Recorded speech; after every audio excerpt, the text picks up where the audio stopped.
जो आतंकवादी कृत्य करते हैं उनके प्रति कोई दया भाव नहीं होना चाहिए। कठोर से कठोर इनके लिए कानून का प्रावधान होना चाहिए। और ये नरेंद्र मोदी सरकार का उचित ही निर्णय है कि आतंकवाद के लिए ये कानून में हमने जगह दी है।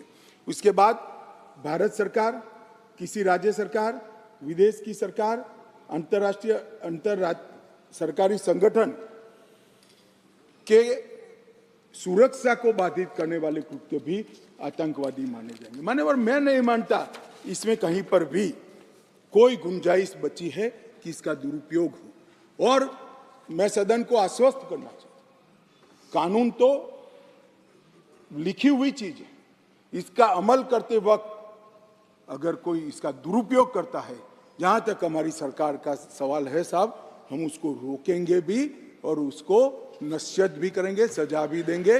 और सबसे ऊपर कोर्ट है। अगर किसके ग्रीवेंसेस है तो ये आतंकवाद को रोकने का प्रोविजन भी कोर्ट के ऊपर तो नहीं है।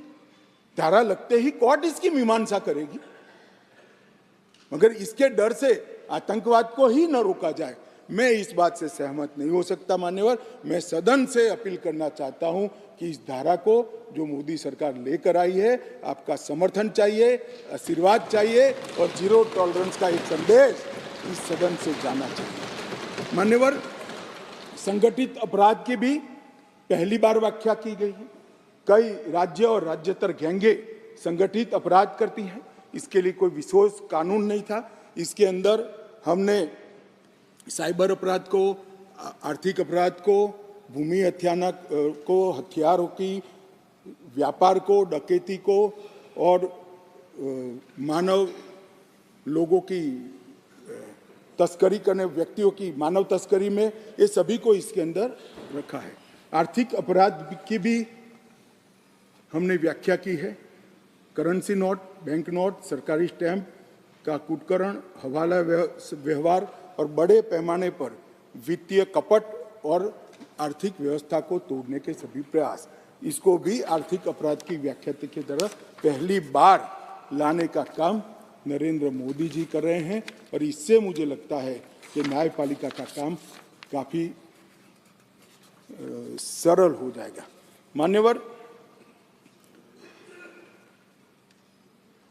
एक मैं स्पष्टीकरण करना चाहता हूं कि गैर इरादतन हत्या जो थी, अकस्मात जिसको कहते हैं, इसमें हमने दो हिस्से किए। अकस्मात तो किसी भी व्यक्ति से किसी भी स्थिति में हो सकता है। एक गाड़ी चलाता रहे एक व्यक्ति और रास्ते में कोई भी बेध्यान हुआ या कोई रश कर आ गया और अकस्मात हो गया। अकस्मात करने के बाद वो व्यक्ति स्वयं उसको पुलिस स्टेशन या तो हॉस्पिटल ले जाता है, तो इसके लिए कम सजा का प्रावधान किया है। और हिट एंड रन केस, मरता हुआ छोड़कर कोई भाग जाता है, तो इसके लिए हमने 10 साल की सजा का प्रावधान किया। और मैं मानता हूं कि इससे हिट एंड रन के केस में काफी कमी आएगी। पर ये करते करते जो डॉक्टरों की नेग्लिजेंसी से अगर किसी की मृत्यु आती है, तो वो भी गैर इरादतन